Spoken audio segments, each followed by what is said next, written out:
Today we will see how do metals and non-metals react. ये metal और non metal कैसे react करते हैं उसके बारे में हम सबको जानना है। तो मेटल के बारे में हम एक मेटल को लेते हैं सोडियम, जिसका कि एटॉमिक नंबर है 11, इलेक्ट्रॉनिक कॉन्फ़िगरेशन 281। तो लुईस और कॉस्टे का कहना था कि कोई भी जो एलिमेंट है वो अपने आउटर मोस्ट ऑर्बिट में 8 इलेक्ट्रॉन रखना चाहता है, और वह जो इलेक्ट्रॉनिक कॉन्फ़िगरेशन है दैट इज स्टेबल। दुनिया में जितने भी लोग हैं या जितनी भी चीजें हैं वो क्या चाहते हैं? स्टेबिलिटी चाहते हैं, अस्थायित्व चाहते हैं। जैसे कोई ऊपर है वो नीचे गिर जाता है, नीचे गिर करके क्या चाहता है? वो अस्थायी हो जाए। उसी प्रकार से मनुष्य चाहता है कि हमारे पास में इतने सुख साधन हो जाए कि हमको हमारा तनाव से मुक्त हो जाए, हम स्टेबल हो जाए। तो यहाँ के जो एटम्स हैं वो क्या चाहते हैं कि अपने आउटर मोस्ट ऑर्बिट में 8 इलेक्ट्रॉन हो जाए और हम स्टेबल हो जाए। क्योंकि इनर्ट गैसेज जो होते हैं हीलियम, नियॉन, आर्गन, क्रिप्टॉन, तो हीलियम को छोड़ करके बाकी जितने भी जो हमारे इनर्ट गैसेज हैं, इनर्ट एलिमेंट हैं, नोबल गैसेज जो हैं, उनके आउटर मोस्ट ऑर्बिट में 8 इलेक्ट्रॉन होता है। तो बाकी एलिमेंट भी अपने निकटतम अक्सरी गैस की भांति इलेक्ट्रॉनिक कॉन्फ़िगरेशन प्राप्त करना चाहते हैं। तो यहाँ पर इसके पास में आउटर मोस्ट ऑर्बिट में 1 इलेक्ट्रॉन है और इसके पहले वाले ऑर्बिट में 8 इलेक्ट्रॉन है। ये क्या करेगा? 1 इलेक्ट्रॉन को लूज करेगा। It will lose 1 electron, so here it will be 10 and 2 8 plus 1 electron. और अगर ये इलेक्ट्रॉन लूज करता है तो क्या हो जाएगा? पॉजिटिव आयन हो जाएगा। This is sodium atom and this is Na plus and sodium ion, और this is sodium ion. Sodium ion और we say cation, positively charge is called cation. Similarly if we see the atom of chlorine, it has atomic number 17, electronic configuration 287, then it will gain 1 electron which is given by sodium atom or lost by sodium atom. So it will become Cl18 at minus negative ion 288. So in outermost orbit of chloride ion, the number of electrons is 8. This is chloride ion. Chloride ion or anion. Now these two ions, Na plus and Cl minus, Na plus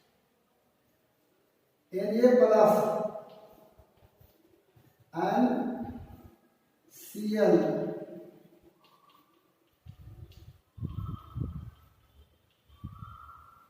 Cl minus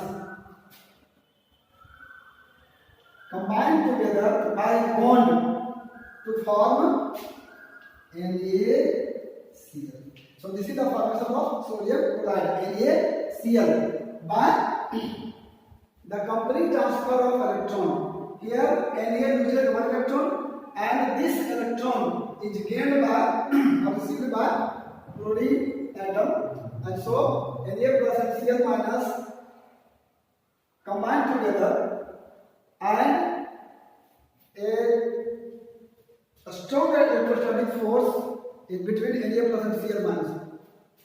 So NaCl, sodium chloride, is not a single molecule. Sodium chloride is not a single molecule, but it is aggregates of several Na plus and Cl minus ions. Like this. This is Na plus. This is Cl minus. This is Na plus. This is Cl minus. This is Na plus. This is Cl minus. Na plus. Sorry, Cl minus. Na plus. Na. So Na plus. So this makes a crystal. ये क्या बनता है? एक crystal बना लेता है। तो sodium chloride का जो मॉलिक्यूल है वो ऑक्सीजन मॉलिक्यूल नहीं होता है, बल्कि Na प्लस और Cl माइनस बहुत सारे जुड़ जाते हैं और एक क्रिस्टल का निर्माण करते हैं, एक सॉलिड का निर्माण करते हैं। नेक्स्ट है सॉलिड और crystal.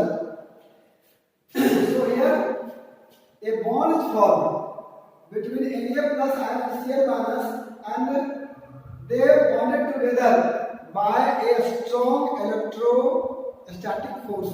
There are so many kinds of force: magnetic force, gravitational force, nuclear force, gravitational force. So there is a kind of force between two opposite charges, that is called electrostatic force.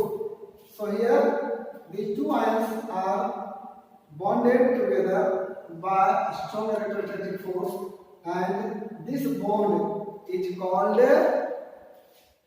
ionic bond or electrovalent bond. We will see the next example. You can see in the case of magnesium chloride, MgCl2. MgCl2. So Mg, atomic number 12, configuration 2n2, it will become Mg2 plus by losing 2 electron. It will lose 2 electron. And Cl17 287 plus electron, Cl minus 18 288. So for getting these 2 electrons, we need 2 atoms of chlorine. You can say 2Cl, 2E and 2Cl minus. So you can show this in this diagram.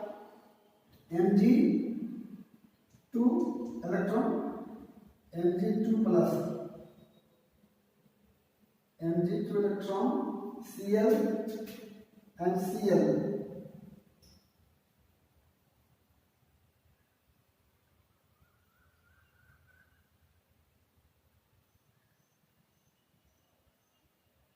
So this is given here and this is given here. So 2 electrons is taken by 2 atoms of chlorine. So it will become, after giving 2 electrons, it will become Mg2 plus, and this will become Cl7 aluminum from magnesium and minus, and this will become 2 times, because there are 2 ions or 2 atoms of chlorine. So it will become MgCl2. Here magnesium atom donates 2 electrons to chlorine atom. One electron to this chlorine atom and 1 electron to this chlorine atom. So it will become, by donating 2 electrons, it will become Mg2 plus. Or by taking 1 electron by each atom of the chlorine, it will become Cl minus. So there will be 2 atoms of chlorine. So the formula will be MgCl2. So here we see that the formula of sodium chloride is NaCl, but the formula of magnesium chloride is MgCl2, because in that case sodium loses only 1 electron and it will be received or gained by the 1 chlorine atom. But here Mg will lose 2 electrons. So 2 electrons, for gaining 2 electrons we need 2 chlorine atom. So the formula will be MgCl2. If a metal will lose 3 electrons, the formula will be Cl3. In the case of aluminum chloride, AlCl3, because aluminum has 3 electrons in its outermost orbit. So now we see the bond formed by the complete transfer of electron, and that bond is called ionic bond or electrovalent bond. Ionic bond or electrovalent bond. The bond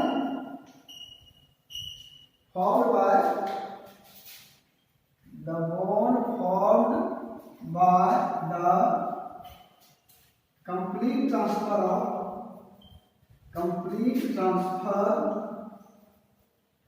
of electron is called ionic bond, because ions are formed, one positive ion and one negative ions are formed. That's why it is called ionic bond or electrovalent bond.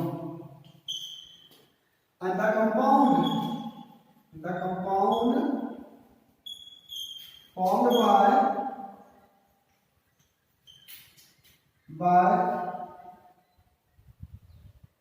ionic bond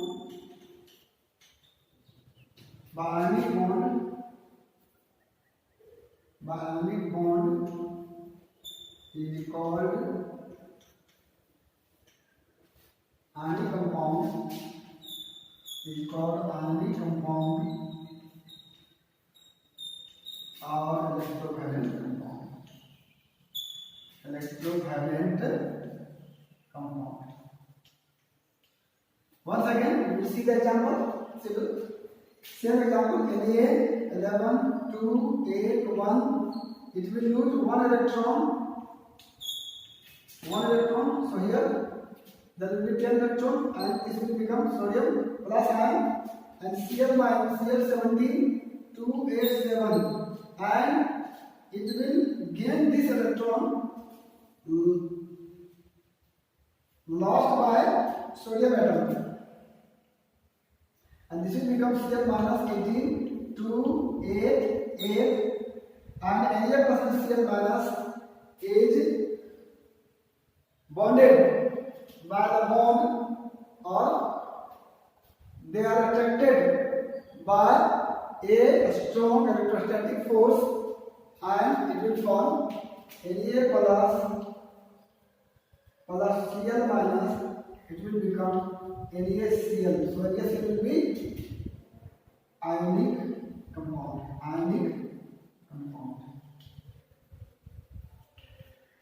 So this is ionic bond and this is your ionic compound.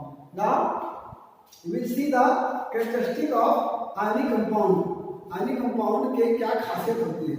So here you can see the properties of ionic compounds or electrovalent compounds, or the compounds which are formed by the complete transfer of electron, like sodium chloride, magnesium chloride, and other compounds, magnesium oxide, calcium oxide.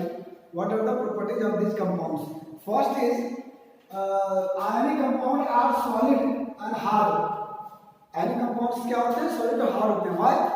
Due to the strong electrostatic forces between the positive and negative ions.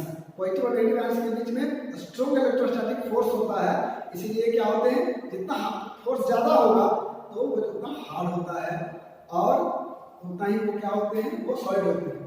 Second है MP and BP of ionic compounds are high because considerable amount of energy required to break the interionic attraction. मतलब ion के बीच का जो attraction है उसको तोड़ने के लिए अच्छी खासी मात्रा में एनर्जी की आवश्यकता होती है, इसीलिए इनके मेल्टिंग पॉइंट और बॉइलिंग पॉइंट क्या होते हैं, हाई होते हैं, क्योंकि जो अट्रैक्शन है वो जब तक नहीं टूटेगा तब तक सॉलिड मेल्ट नहीं करेगा और फिर लिक्विड गैस नहीं बनेगा. इसीलिए जो आयनिक कंपाउंड्स होते हैं या जो इलेक्ट्रोवैलेंट कंपाउंड होते हैं उनके एंगुलर बीपी क्या होते हैं, हाई होते हैं. क्यों? क्योंकि उनके जो आयनिक अट्रैक्शन को तोड़ने के लिए कंसिडरेबल एनर्जी की आवश्यकता होती है. थर्ड है electrovalent compounds are soluble in water but insoluble in organic solvents. तो जितने भी इलेक्ट्रोफाइलिक कंपाउंड है जैसे सोडियम क्लोराइड वो पानी में तो घुल जाएगा, लेकिन ऑर्गेनिक कंपाउंड जैसे पेट्रोल में, केरोसिन में और ईथर में नहीं घुलेगा। जैसे अगर हम चाहेंगे कि नमक जो है उसको हम पेट्रोल में घुलावें तो घुलने वाला नहीं है, लेकिन वही नमक जो है पानी में घुल जाता है। ये तीसरी बात हो गई क्या कि ionic compounds are soluble in water but insoluble in organic solvents. और ऑर्गेनिक सॉल्वेंट किसको बोलते हैं? जैसे केरोसिन हो गया, पेट्रोल हो गया और ईथर वगैरह हो गया, इसमें घुलते नहीं है। Fourth one, ionic compounds do not conduct electricity in solid state because ions cannot move in solid state. solid state में ions move नहीं कर सकते हैं, इसीलिए वो इलेक्ट्रिसिटी को कंडक्ट नहीं करते हैं। लेकिन इनके जो कंपाउंड हुए उसके सॉल्यूशन या मॉल्टेन स्टेट मतलब पिघला हुआ में it is good conductor of electricity. ये जो है सो इलेक्ट्रिसिटी का गुड कंडक्टर है। ये 4 गुण हो गया। फिफ्थ हो गया दे आर नॉट वोलेटाइल मतलब वाष्पशील नहीं है, ये अपने आप उड़ते नहीं है। और फिफ्थ है दे डू नॉट शो आइसोमरिज्म, या आइसोमरिज्म की घटना प्रदर्शित नहीं करते हैं। आइसोमरिज्म क्या है अगले चैप्टर में हम लोग कार्बन के चैप्टर में डिटेल से पढ़ेंगे। तो अभी आपको जानना है कि ये जो आयनिक कंपाउंड्स हैं, इलेक्ट्रोफाइलिक कंपाउंड्स हैं, तो एक ही चीज है। आयनिक किसी को आयनिक कंपाउंड भी बोलते हैं या इलेक्ट्रोफाइलिक कंपाउंड बोलते हैं। ये आइसोमरिज्म की घटना को प्रदर्शित नहीं करते हैं, they do not show isomerism. और इसका they are not volatile. First है they are solid and hard, there NPNP is high, they do not conduct electricity in solid state, they are soluble in water but insoluble in organic solvents. तो ये है कुछ property हमारा ionic compounds में। Extraction of metals. तो extraction of metals का मतलब क्या होता है? ये जो मेटल्स हमारे होते हैं वो हम लोगों ने पहले बांटा है कि 3 कैटेगरी के होते हैं। एक हाईली रिएक्टिव होते हैं, एक मीडियम रिएक्टिव होते हैं और एक लो रिएक्टिव होते हैं। तो जो हाई रिएक्टिव है वो कभी भी फ्री स्टेट में नहीं पाए जाते हैं। क्या होता है? वो ऑक्साइड से, ऑक्सीजन से और अन्य चीज़ों से रिएक्शन करके जो है वो कंपाउंड बना लेते हैं। प्लस और भी चीज़ उसमें बहुत सारी चीज़ें मिली होती हैं, तो मेटल जो है वो फ्री स्टेट में नहीं पाया जाता है, चाहे वो हाई रिएक्टिविटी वाला हो या लो रिएक्टिविटी वाला हो। लेकिन कुछ मेटल जैसे गोल्ड हो गया, प्लेटिनम हो गया, सिल्वर हो गया, कॉपर हो गया, फ्री स्टेट में पाए जाते हैं। लेकिन कॉपर और सिल्वर जो है वो फ्री में स्टेट में पाए जाते हैं और कंपाउंड के रूप में भी पाए जाते हैं। तो इन सारे मेटल्स को हम कैसे निकाल सकते हैं, कैसे प्राप्त कर सकते हैं? क्योंकि हम मेटल्स का कॉपर का प्रयोग करते हैं, गोल्ड का प्रयोग करते हैं, हम आयरन का प्रयोग करते हैं, तो ये सारे जो है फ्री स्टेट में नहीं पाए जाते हैं। हम सोडियम का इस्तेमाल करते हैं, मैग्नीशियम का इस्तेमाल करते हैं, हम एल्यूमिनियम का इस्तेमाल करते हैं, ये फ्री स्टेट में नहीं होते हैं, ये कंबाइंड स्टेट में होते हैं। तो उससे हम लोग मेटल को कैसे हासिल कर सकते हैं, कैसे प्राप्त कर सकते हैं? That comes under extraction of metals. अब हम लिखेंगे इसमें से एक टर्म है, कुछ टर्म है minerals.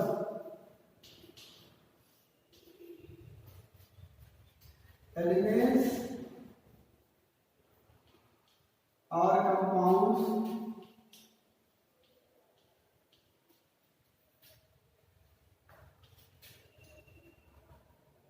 Found in the earth crust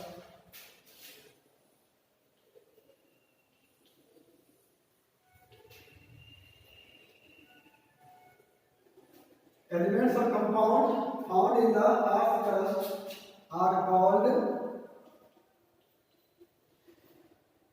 minerals. So elements or compounds are found naturally in the earth crust are called minerals. ये जो भू प्रॉपर्टी है पृथ्वी के 3 लेयर होते हैं, अर्थ क्रस्ट है, फिर मेंटल है और कोर है। तो ऊपर का भाग जो होता है कुछ गहराई 35 किलोमीटर के अंदर, उसको हम लोग बोलते हैं अर्थ क्रस्ट। अर्थ क्रस्ट में क्या होते हैं? एलिमेंट्स और कंपाउंड्स जो है वो नेचुरली पाए जाते हैं और उसी को हम लोग बोलते हैं मिनरल्स। अब मिनरल्स के बाद आता है कोर्स। अब क्या करते हैं? इस मिनरल से हम लोग कोर को प्राप्त करते हैं। कैसे? जैसे कि मिनरल में जो है उसमें कॉपर है और इस कॉपर को हमने एक्सट्रैक्ट करने के लिए, मतलब कॉपर को निकालने के लिए हमने 1 लाख रुपीज खर्च किया, 1 लाख रुपये खर्च किया, और हमें जो से कॉपर मिला वो 40,000 रुपये का मिला। इसका मतलब क्या है, घाटे का सौदा है। 1 लाख रुपये हम खर्च कर रहे हैं और इस मिनरल से हमें 40,000 का कॉपर मिल रहा है, तो वैसे मिनरल को ओर नहीं कहेंगे। लेकिन माना कि हमने 1 लाख रुपया खर्च किया कॉपर को एक्सट्रैक्ट करने के लिए, कॉपर को निकालने के लिए, कॉपर को पाने के लिए, और उससे हमें 2 लाख का कॉपर मिला, तो हमारे लिए इकोनॉमिकली क्या हो गया, ये प्रॉफिटेबल हो गया। इकोनॉमिकली हमारे लिए क्या हो गया, लाभदायक हो गया, फायदेमंद हो गया। तो वैसे मिनरल्स को ओर कहते हैं। Minerals from which metals can be extracted profitably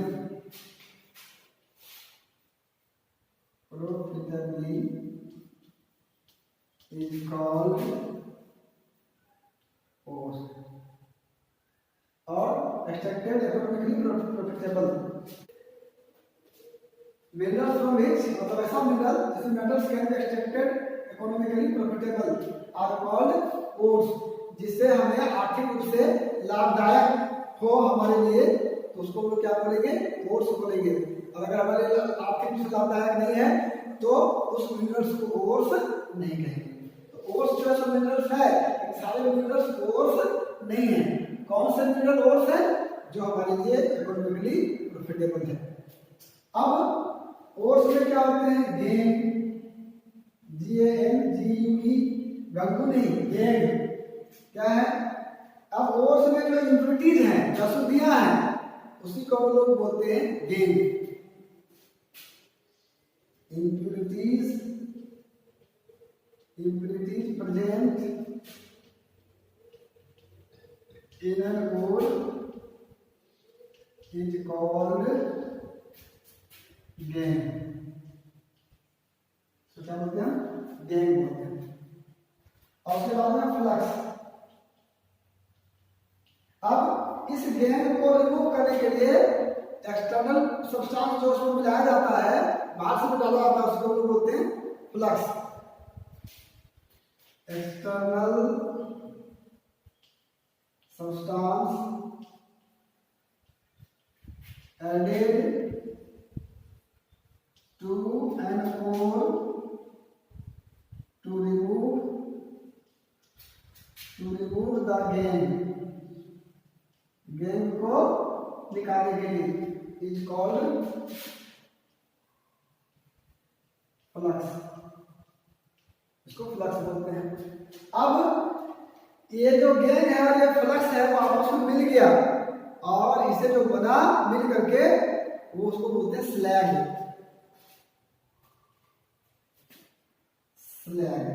slag is equal to gangue, gangue हो गया सिंथेटिक प्लस फ्लक्स। इसको निकालने के लिए जो बाहर से हम मिलाए उसको हम बोलते हैं फ्लक्स। तो slag is equal to gangue plus flux. Slag क्या होता है, धातु मल, इसको धातु मैल भी कह सकते हो। मतलब इसको डाल देते हैं, ये पिघल जाता है और पिघले हुए मेटल के ऊपर में ये ऊपर में तैरने लगता है। ऊपर का टेप खोल करके हम लोग इसको बाहर निकाल लेते हैं और नीचे में जो है वो हमारा कंसंट्रेटेड कोर प्राप्त हो जाता है। जैसे गुड़ जब हम तैयार करते हैं, ऊपर में जो छोया होता है उसको हटा देते हैं तो नीचे में जो है सो अच्छा गुड़ हमको प्राप्त हो जाता है। यही हो गया स्लैग। तो minerals, ores, gang, flux and slag, ये 5 चीजों के बारे में जानकारी लेना है। अब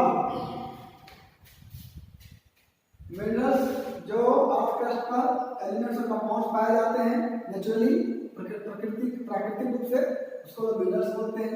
उससे अगर प्रॉफिटेबली हम लोग मेटल को प्राप्त कर सकते हैं उसको लोग ओर बोलते हैं। ओर में जो अशुद्धियां होती है उसको लोग गैंग बोलते हैं।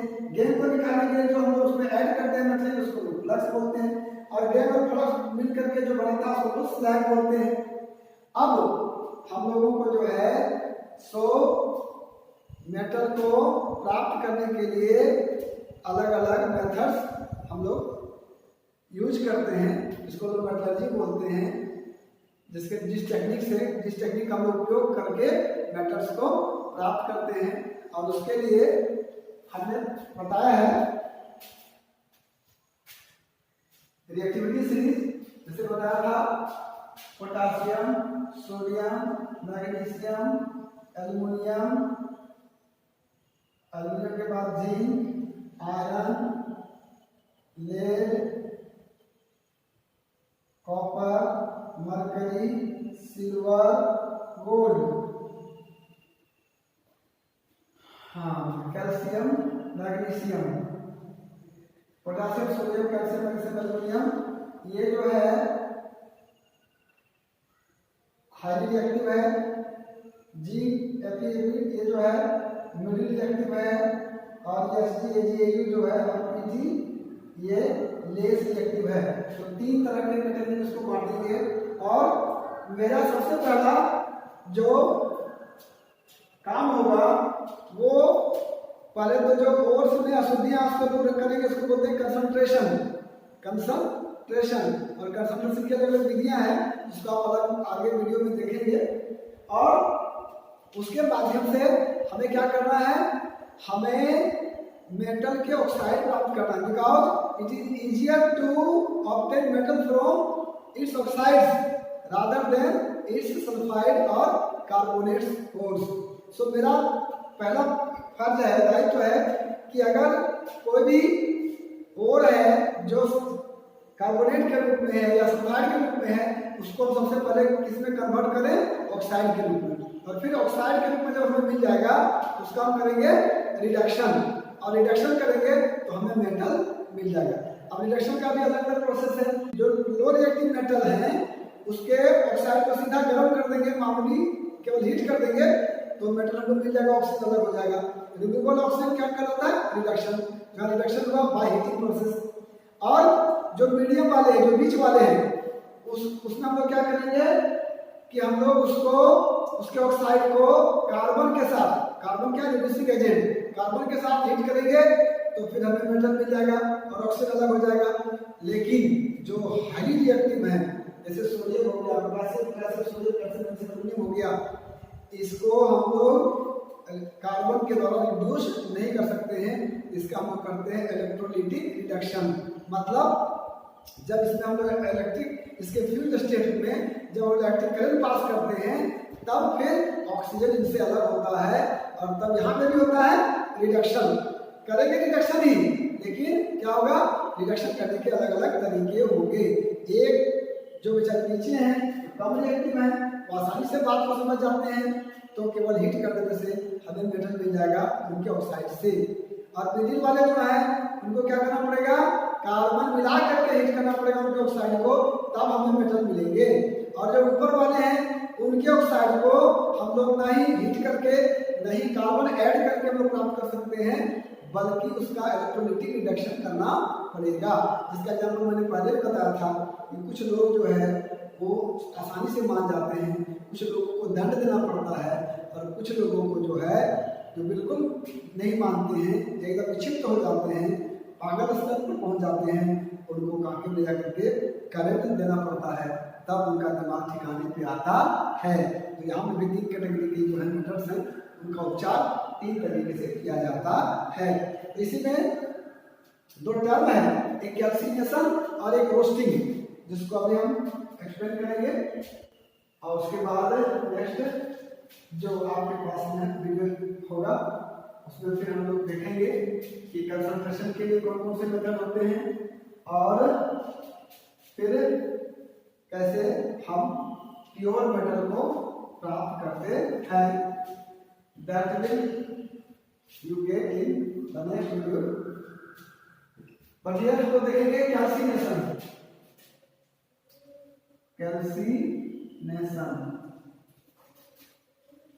process of strong heating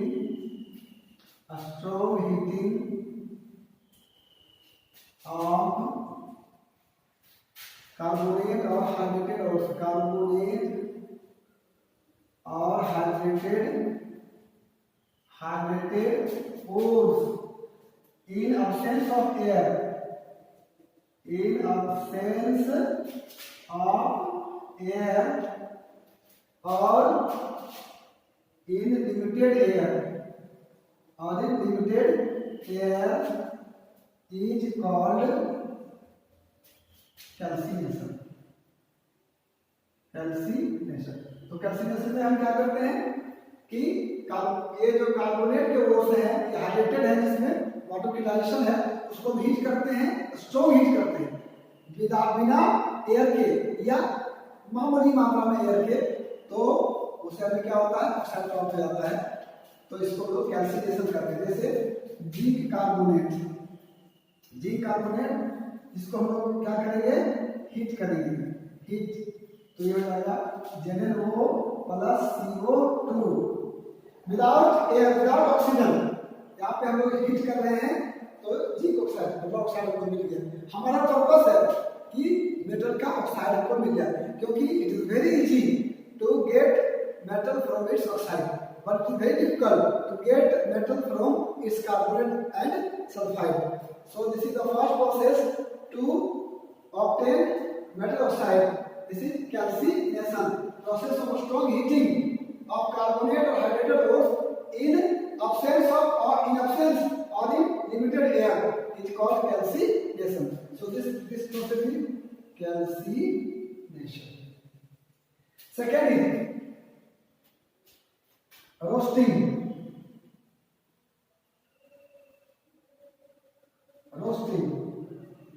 Process of strong heating, process of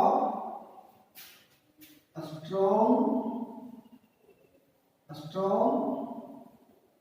heating of sulfide ore,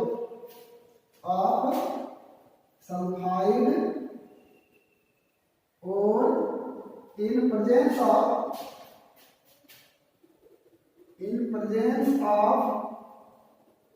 excess air or oxygen, excess air or oxygen is called roasting. So here is quite clear that sulfide ore, for the concentration of sulfide ore or for getting oxide of metal from sulfide ore, what we will do? We will do roasting. मतलब we will heat the sulfide ore in presence of excess air or oxygen. Why? Because there is no oxygen in generation. Here in carbonate, oxygen is already present. So you can get ZnO plus CO2 without oxygen. But in case of sulfide ore, you can't get the oxide because ZnS, here there is no oxygen, so you have to heat in presence of excessive air or oxygen. This is called roasting. Then it will become ZnO plus SO2. So in both cases we get the oxide of the metal. This is ZnO. But here we heat in absence of air, or here we heat in excess with excess of air. So we will get zinc oxide, and then it is easy to reduce this by simple heating or by adding carbon add करके हम लोग इसको heat करें तो oxygen हट जाता है। Reduction मतलब ऑक्सीजन का हटना, ऑक्सीजन हट गया तो मेटल बन गया, ऑक्सीजन इसे हट गया तो मेटल बच गया, हमको मेटल चाहिए। तो हम चाहते क्या है कि सबसे पहले हम ऑक्साइड प्राप्त करें, मेटल के ऑक्साइड को प्राप्त करें, फिर हम उसका क्या करें, रिडक्शन करें। फिर रिडक्शन करने के 3 तरीके होंगे, लो रिएक्टिव वाले के लिए अलग, मिडिल के लिए अलग, और जो हाईली रिएक्टिव है उसके रिडक्शन के अलग प्रोसेस होंगे। लेकिन तीनों क्या होगा, क्या रिडक्शन ही होगा। मतलब हम ऑक्साइड ही लेंगे और ऑक्साइड से ऑक्सीजन को हटाएंगे और फिर हम मेटल को प्राप्त करेंगे। तो इसके बारे में डिटेल हम फिर अगले वीडियो में देखेंगे। इसमें बस इतना ही।